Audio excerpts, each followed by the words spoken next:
Hey guys, it's Alex here. I wanted to give you a little bit of a sneak peek behind what is actually in the Mastering Clinical Documentation course, if you decide to purchase it. Because I know for me that I like to give things a test drive. I test drove my car before I made the investment. I tend to read the back cover of books before I get them.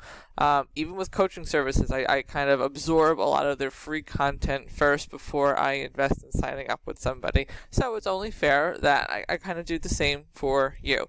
So I want to kind of bring you behind the scenes and see what is actually in the course. So I'm going to minimize myself for a second and move my face out of the way. There we go.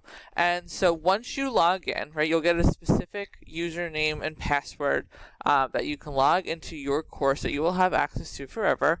And the first page will look something like this. And if you scroll down, you can see all the different kind of components that are available. So let's go through each one bit by bit. So let's start where it says start here. We're going to click it. This is just a little bit of disclaimers, some tips on how to best kind of go through the course, link to the community Facebook group if you aren't already a member of it. Then the first thing will give you the course itself. Now you can see here it's just under an hour and a half, and it goes through everything from what to include in your documentation step by step for each and every type of note, progress note, intake note, treatment plan, discharge, all of that stuff, and as well as some general tips of the trade as to kind of how to have a cohesive flow, how to maintain client privacy while still being thorough, what insurance companies are looking for, things like that. So you'd be able to click here and it's available. You can also have the option to download the slides if you prefer to have something tangible to take your own notes on. Because I'm working in the field, I'm constantly updating things. I give you those updates as well. So purchasing it today allows you to have it forever, the lifetime of this course. That being said, you can see I had the original version here, March 14th.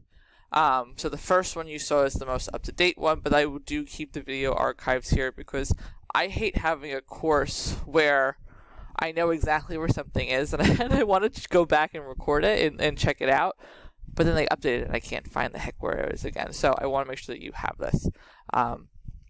Going into some of the frequently asked questions, they had their own slide that I want to make sure that I go into depth about. The template library, so you have Word document templates to every type of clinical documentation note that you can possibly need. This little video here is a tutorial on how to get into Dropbox so you can download and copy those templates for yourself. Looks like I have some blog posts here that give you a little bit more detail about how to maximize using the templates, and then again you could download the templates right here. As a bonus, I even have lessons for each individual note that will have me going through them and walking through the best ways of kind of using it with practical examples. So we just did the progress notes, that was the intake, treatment plan review note. Now there's some things that you might see, there's like little blog post recommendations. The discharge note, client summary sheet is something that I created that I really love using.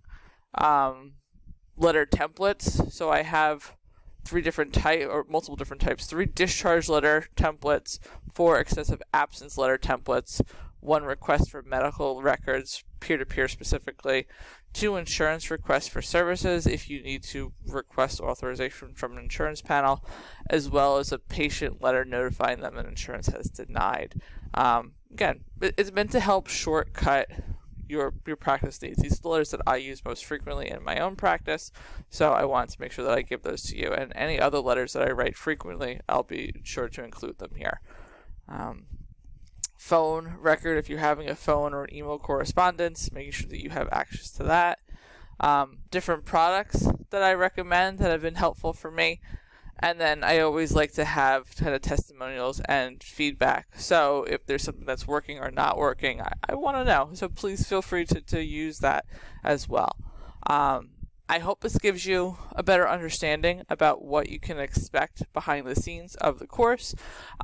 If you have any questions that I haven't gone over, feel free to shoot me an email.